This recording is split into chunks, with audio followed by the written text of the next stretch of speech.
Lạy tung mi tế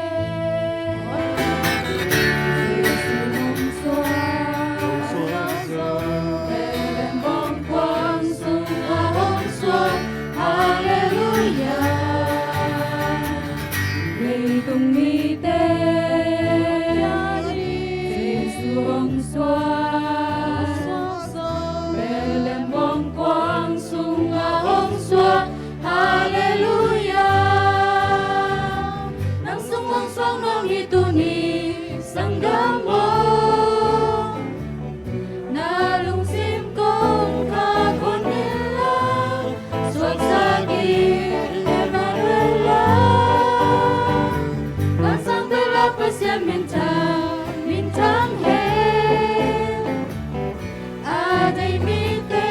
tung anom na Om tahen Jesus watso Leitung mite Jesus hong swa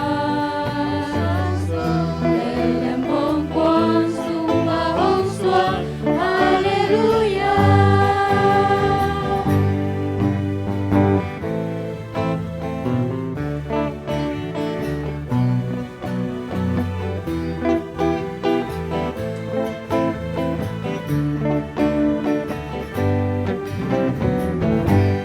tung mi tế Giêsu hồng xoa Bethlehem bóng quang sung hồng xoa Hallelujah lạy tung mi tế Giêsu hồng xoa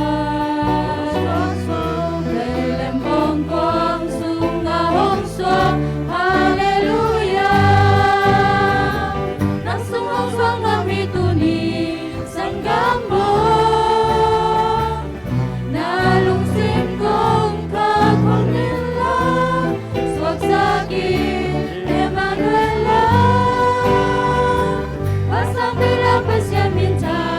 Mintang hen Aday mite tung anom na Om tahen Jesus watso nang sungong suang mamituni sanggamo nalungsim kong kakonila suwag saging Emanuela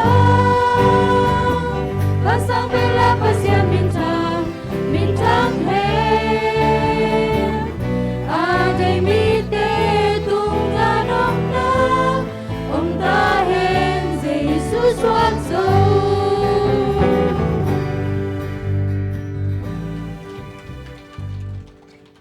Đồng đầm mà mẹ